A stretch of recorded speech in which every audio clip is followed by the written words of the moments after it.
ان سوالوں کا جواب میرے پاس نہیں تھا۔ میں بس ایک ٹوٹا ہوا باپ تھا جو اپنے بیٹے کو صحیح راستے پہ دیکھنے کے لیے تڑپ رہا تھا۔ زندگی کی یہ کشمکش مجھے ہر دن ایک نئی چوٹ پہنچا رہی تھی اور میں بس صبر کر کے اسے جھیل رہا تھا۔ اگلے دن دکان پہ دوپہر کا وقت تھا۔ حبس اتنی زیادہ تھی کہ پسینے سے میری قمیض تر ہو چکی تھی۔ میں دکان کے اندر بینچ پہ لیٹا ہوا تھا، کوئی گاہک نہیں آ رہا تھا۔ باہر کی سڑک بھی ویران پڑی تھی۔ اس وقت محلے کی ایک خاتون میری دکان پہ آئی۔ ان کے چہرے پہ ایک عجیب سی گھبراہٹ تھی۔ کہنے لگی ہمارے گھر کی لائٹ پچھلے کئی گھنٹوں سے خراب ہے، کوئی بھی اسے ٹھیک نہیں کر پا رہا، آپ آ کے دیکھ لیں، بہت پریشانی ہو رہی ہے۔ میں نے سوچا کہ دکان پہ تو ویسے بھی کوئی نہیں، سو میں نے اپنی ٹول کٹ اٹھائی، دکان کا شٹر گرایا اور ان کے ساتھ چل پڑا۔ ان کا گھر محلے کے کونے میں واقع تھا۔ گھر کے اندر پہنچ کر میں نے دیکھا کہ وہاں بہت خاموشی تھی، جیسے سب کچھ ساکن ہو گیا ہو۔ میں سیڑھی لگا کے بجلی کے بورڈ کو ٹھیک کر رہا تھا کہ اچانک اس خاتون کے موبائل پہ کال آئی۔ وہ میرے قریب ہی کھڑی تھیں۔ جیسے ہی انہوں نے فون اٹھایا ان کا رنگ زرد پڑ گیا، ان کے ہاتھ کانپنے لگے۔ وہ ڈری ہوئی آواز میں کہہ رہی تھیں ٹھیک ہے میں سب کر دوں گی، بس تم وہ نہ کرنا جس کا تم کہہ رہے ہو۔ وہ دو ٹوک الفاظ میں بات کر رہی تھیں اور بار بار میری طرف دیکھ کے خوف زدہ ہو رہی تھیں۔ مجھے لگا وہ مجھ سے کچھ چھپا رہی ہیں۔ کال ختم کرتے ہی وہ تیزی سے دوسرے کمرے کے اندر چلی گئیں۔ میں وہیں ساکت کھڑا رہا۔ دل میں خیال آیا کہ آخر اس عورت کے ساتھ کیا معاملہ ہے۔ تھوڑی دیر کے بعد وہ واپس آئیں۔ اب ان کے چہرے پہ ایک عجیب سا اطمینان تھا، جیسے کوئی بڑا بوجھ اتر گیا ہو۔ میں نے پوچھا کیا ہوا، سب ٹھیک تو ہے نا؟ تو انہوں نے بس مختصر سا جواب دیا کہ کچھ نہیں، آپ اپنا کام کریں۔ وہ اندر جا کے کیا کر کے آئیں اور کس سے بات کر کے آئیں، یہ میرے لیے ایک پہیلی بن گئی۔ مجھے وہاں کام مکمل کرنے میں تقریباً 2 گھنٹے لگ گئے۔ گھر کی وائرنگ پرانی ہو چکی تھی، اس لیے کافی وقت لگا۔ جب میں اپنا کام ختم کر کے واپسی کے لیے دروازے کی طرف بڑھا تو اچانک باہر سے دروازہ بجنے لگا۔ خاتون نے تیزی سے جا کے دروازہ کھولا۔ باہر ان کی جوان بیٹی کھڑی تھی۔ اسے دیکھ کے وہ خاتون پاگلوں کی طرح اس کے گلے لگ گئیں، جیسے وہ برسوں بعد ملی ہو۔ ان کی بیٹی حیران ہو کے بولی امی کیا ہوا، آپ ایسے کیوں ری ایکٹ کر رہی ہیں؟ مگر وہ خاتون اس کے سوالوں کا جواب دینے کے بجائے اسے ہاتھ سے پکڑ کے تیزی سے اندر لے گئیں، جیسے وہ نہیں چاہتی تھیں کہ میں کچھ اور دیکھوں۔ میں خاموشی سے وہاں سے پیسے لے کے نکل آیا، لیکن میرے دماغ میں سوالوں کا ایک طوفان تھا کہ آخر اس محلے میں ہو کیا رہا ہے۔ گھر واپس آیا تو ماحول تھوڑا بدلا ہوا تھا۔ بڑا بیٹا خوشی سے پھولے نہیں سما رہا تھا۔ اس نے آتے ہی مجھے خوشخبری دی کہ ابو کچھ ہی دنوں میں ایک پرائیویٹ جاب شروع کرنے والا ہوں، حالات بہتر ہو جائیں گے اور میں چاہتا ہوں کہ آپ میری شادی بھی کر دیں۔ یہ سن کے گھر میں ایک ہلکی پھلکی ہنسی کا ماحول بن گیا۔ چھوٹے بھائی اسے چھیڑنے لگے۔ شادی کے نام پہ سب ہنس رہے تھے۔ میری بیوی جو چل تو نہیں سکتی تھی مگر اس کا لہجہ آج بہت پر امید تھا۔ اسے مسکراتے ہوئے کہا کہ اب بہو آ جائے گی تو آپ کو بھی کام نہیں کرنا پڑے گا۔ میں تو بستر پہ پڑی ہوں اور یہ سب پڑھنے چلے جاتے ہیں، آپ کو اکیلے ہی دکان اور گھر سنبھالنا پڑتا ہے، اب تو آپ کو بھی سکون مل جائے گا۔ یہ سب سن کے میرا دل بھر آیا۔ مجھے اپنی بیوی کی تکلیف اور ان بچوں کا مستقبل نظر آ رہا تھا۔ وہ لمحہ ایسا تھا جہاں مجھے لگا کہ شاید میری زندگی کی تمام مشکلات ختم ہونے والی ہیں۔ سب ہنس رہے تھے لیکن میرا ذہن پھر بھی چھوٹے بیٹے کی طرف چلا گیا۔ میں نے سوچا اگر بڑے کی شادی ہو جائے تو گھر میں کوئی سہارا ہو جائے گا۔ میری بیوی نے کہا کہ آپ کو بھی اب آرام کی ضرورت ہے۔ میں نے مسکرا کے ہاں میں سر ہلایا، مگر اندر سے میں جانتا تھا کہ جب تک چھوٹا نہیں سدھرتا میری زندگی میں سکون نہیں آ سکتا۔ وہ شادی کی بات کر رہے تھے اور میں یہ سوچ رہا تھا کہ کیا چھوٹا بیٹا اپنی حرکتیں بند کرے گا، اس کی پڑھائی، اس کا وہ اسکول کا ریکارڈ اور پھر وہ دوست۔ مجھے ہر وقت یہی ڈر رہتا کہ کہیں وہ کوئی ایسا قدم نہ اٹھا لے جس سے ہماری عزت خاک میں مل جائے۔ اس رات جب سب سو گئے تو میں نے اللہ سے دعا مانگی کہ یا اللہ جو خوشی میرے بڑے بیٹے کی زندگی میں آ رہی ہے وہ باقی رہے اور میرے چھوٹے بیٹے کو بھی ہدایت دے۔ مجھے لگ رہا تھا کہ وقت بدل رہا ہے، شاید یہی وہ تبدیلی ہو جس کا میں انتظار کر رہا تھا، لیکن حقیقت یہ تھی کہ میں طوفان سے پہلے کی خاموشی میں جی رہا تھا۔ مجھے بالکل اندازہ نہیں تھا کہ آنے والے دن میرے لیے کیا امتحان لے کے آ رہے ہیں۔ دکان کا وہ کام، وہ ایزی پیسہ کی ٹرانزیکشنز، وہ بزرگ، وہ خاتون، اور اب یہ گھر کی خوشیاں، یہ سب ایک لڑی میں پروئے ہوئے تھے اور میں اس لڑی کا ایک کمزور سا حصہ تھا۔ میں بس دعا گو تھا کہ سب کچھ خیریت سے گزر جائے اور میرا بیٹا اپنی زندگی کو درست سمت میں لے آئے۔ کیونکہ میری زندگی کی تمام تر امیدیں ان بچوں سے وابستہ تھیں۔ اگلے دن دکان پہ پھر وہی معمول تھا۔ میں سوچ رہا تھا کہ جب شادی کی تیاری شروع ہو گئی تو مجھے کتنی بھاگ دوڑ کرنی پڑے گی۔ بڑے بیٹے نے کہا کہ وہ اپنی جمع پونجی سے شادی کا خرچ اٹھائے گا۔ یہ سن کے مجھے بہت تسلی ہوئی، وہ واقعی سمجھدار ہو رہا تھا۔ چھوٹے کے بارے میں سوچ کے میں نے پھر سے دل کڑا کیا کہ اسے بھی کسی ہنر میں لگاؤں گا تاکہ وہ بھی کچھ سیکھ سکے۔ دکان پہ بیٹھے بیٹھے مجھے اچانک احساس ہوا کہ شاید میں نے اسے بہت آزادی دے دی ہے۔ لوگ کہتے ہیں کہ آج کل کے دور میں بچوں کو آزادی نہیں بلکہ نگرانی کی ضرورت ہوتی ہے۔ میں نے فیصلہ کیا کہ اب میں اس کی ہر حرکت پہ نظر رکھوں گا۔ گرمیاں اپنے عروج پہ تھیں، دکان کے اندر حبس کا عالم تھا۔ چھت پہ لگا وہ پرانا پنکھا اپنی تڑتڑاہٹ کے ساتھ گھوم رہا تھا، جیسے اپنی بے بسی کا اظہار کر رہا ہو۔ باہر سڑک پہ چلتی گاڑیوں کا شور بھی آج کچھ عجیب لگ رہا تھا، جیسے میری سماعتوں پہ بوجھ بن رہا ہو۔ میں اپنے کاؤنٹر پہ بیٹھا بجلی کے تاروں کے الجھے ہوئے سروں کو دیکھ رہا تھا، لیکن میرا ذہن کہیں اور تھا۔ پچھلے کچھ عرصے سے گھر کے حالات، بیوی کی علالت اور سب سے بڑھ کے میرے چھوٹے بیٹے کی بدلتی ہوئی زندگی نے مجھے ذہنی طور پہ تھکا دیا تھا۔ اچانک دکان کی خاموشی کو چیرتی ہوئی میرے فون کی گھنٹی بجی۔ میں نے اسکرین دیکھی تو کوئی انجان نمبر تھا۔ میں نے سوچا شاید کوئی کسٹمر ہوگا، مگر کال اٹھاتے ہی جو آواز میرے کانوں سے ٹکرائی اس نے میری روح تک کو لرزا کے رکھ دیا۔ ہیلو، تمہارا بیٹا ہمارے پاس ہے۔ دوسری طرف سے ایک بھاری کرخت اور بے رحم آواز آئی۔ اگر چاہتے ہو کہ FIR نہ کٹے اور کچھ لین دین کرو، ہم نے اسے چرس پیتے ہوئے رنگے ہاتھ پکڑا ہے۔ میری زبان تالو سے چپک گئی۔ میرے ہاتھ جو ابھی تاروں کو جوڑ رہے تھے یکدم کانپنے لگے۔ کون سا بیٹا؟ میری آواز اتنی دھیمی تھی کہ مجھے خود بھی سنائی نہ دی۔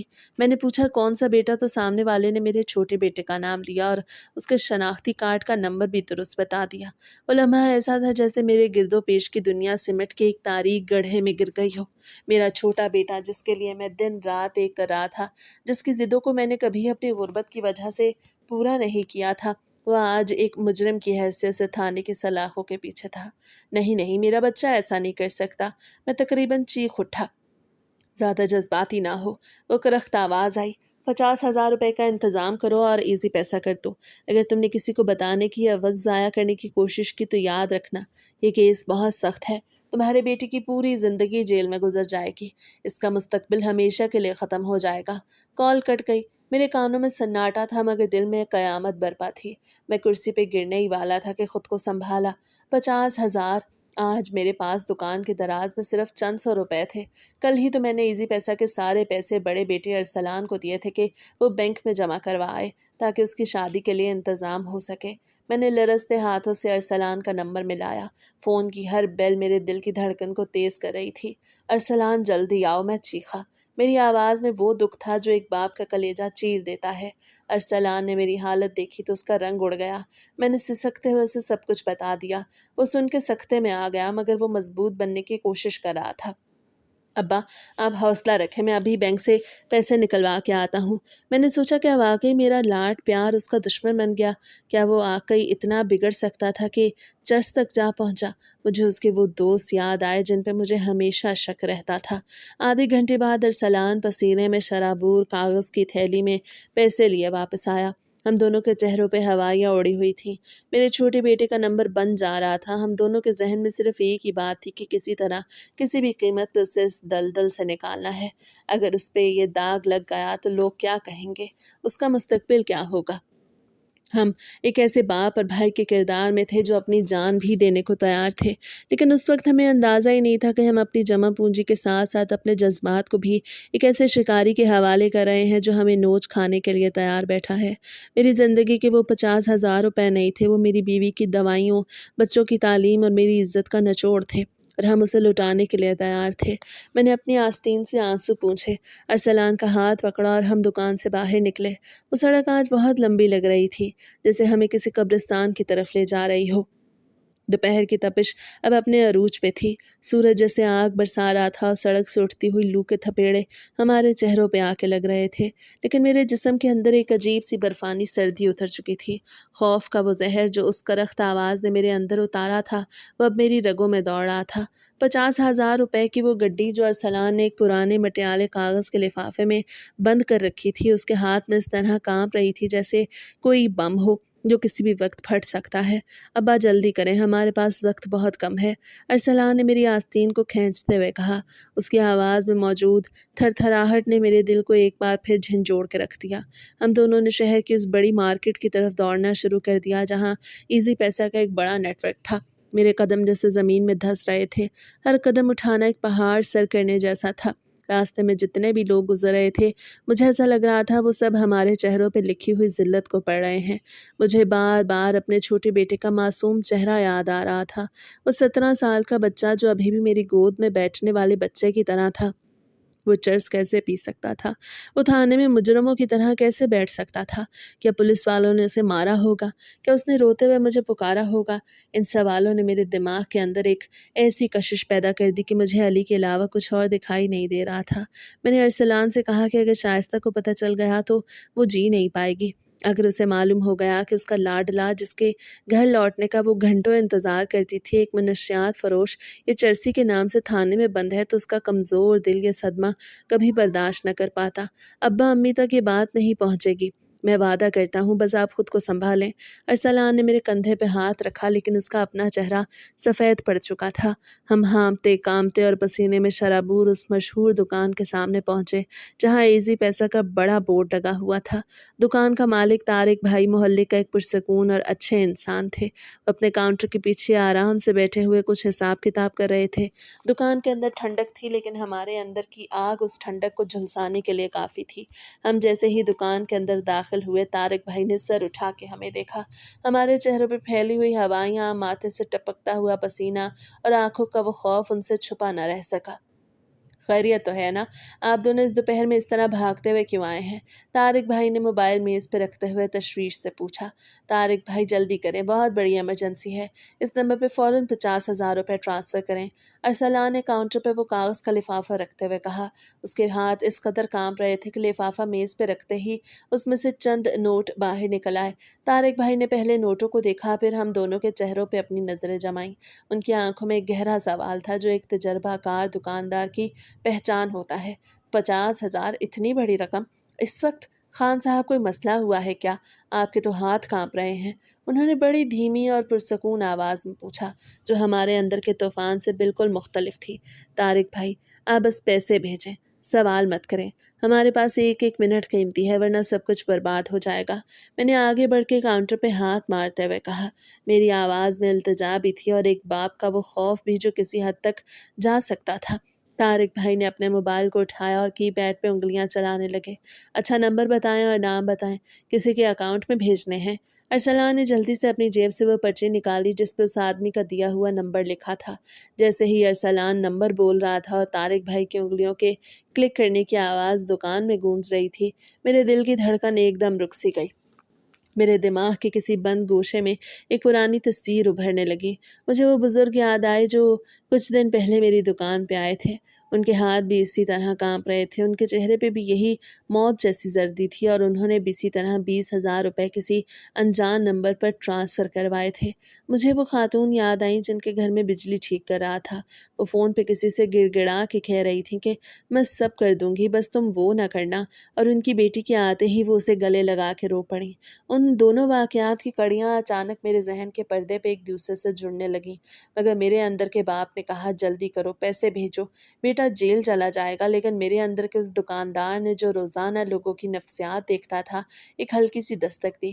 ایک عجیب سا شک، ایک سنسنی خیز بے یقینی میرے وجود میں سر اٹھانے لگی۔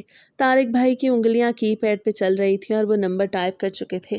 اب وہ صرف اماؤنٹ لکھنے اور اوکے کا بٹن دبانے والے تھے کہ 50,000 روپے ہمارے ہاتھ سے نکل جاتے۔ خوف اور شک کے اس بھیانک تصادم کے بیچ میں نے محسوس کیا کہ جیسے دکان کی فضا بالکل ساکت ہو گئی ہے۔ طارق بھائی کا انگوٹھا اس اسکرین پہ تھا جو ہماری زندگی کی سب سے بڑی غلطی یا سب سے بڑا فیصلہ ثابت ہونے والا تھا۔ میں نے ارسلان کی طرف دیکھا جس کی آنکھیں طارق بھائی کے موبائل پہ ٹکی ہوئی تھیں، اور پھر میں نے وہ فیصلہ کن قدم اٹھانے کا سوچا۔ رک جائیں طارق بھائی، میرے منہ سے یہ جملہ کسی چیخ کی طرح نکلا جسے دکان پہ موجود ہر چیز کو جیسے ساکت کر دیا۔ ارسلان نے چونک کے میری طرف دیکھا، اس کی پیشانی پہ پسینے کے قطرے موتیوں کی طرح چمک رہے تھے۔ ابا آپ یہ کیا کر رہے ہیں؟ ہمیں وقت نکلا جا رہا ہے، اگر پولیس نے پکڑا ہے، ارسلان، تو کیا وہ اتنے آرام سے بیٹھ کے ایزی پیسہ کا انتظار کر رہے ہیں؟ میں نے ہامتے ہوئے پوچھا۔ میری آواز میں اب ایک عجیب سی ٹھہراؤ والی لرزش تھی۔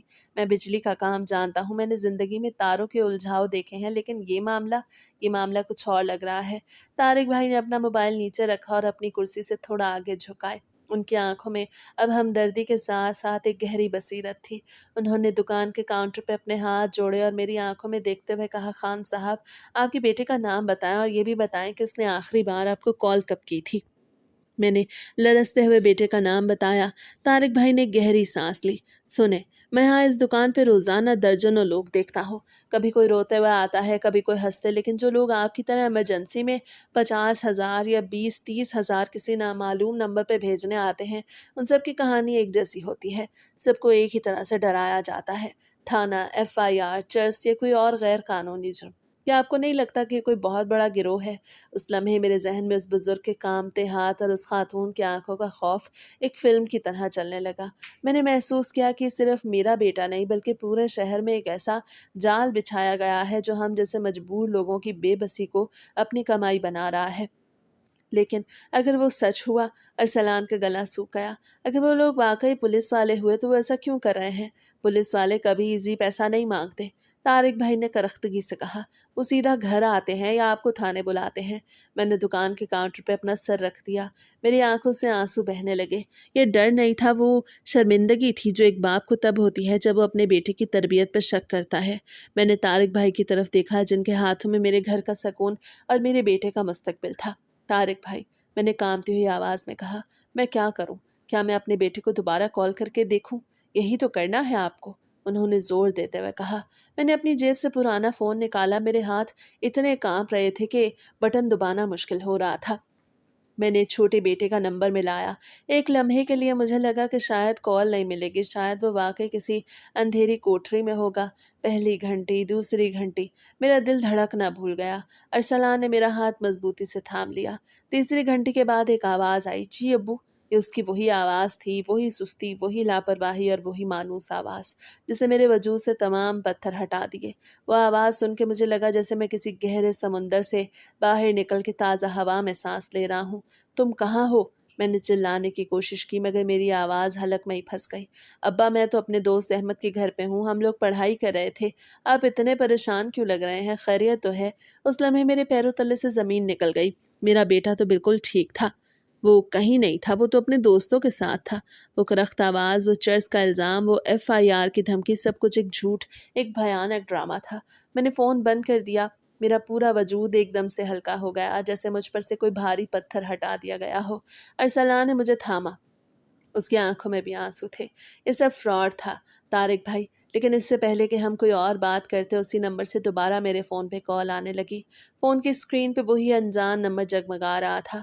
میں نے طارق بھائی کی طرف دیکھا جنہوں نے مجھے ایک ایسی نظر سے دیکھا کہ جس میں اب لڑنے کا حوصلہ تھا۔ کال اٹھائیں، طارق بھائی نے کہا، لیکن اب آپ نہیں، میں بات کروں گا۔ میں نے اسپیکر آن کر دیا۔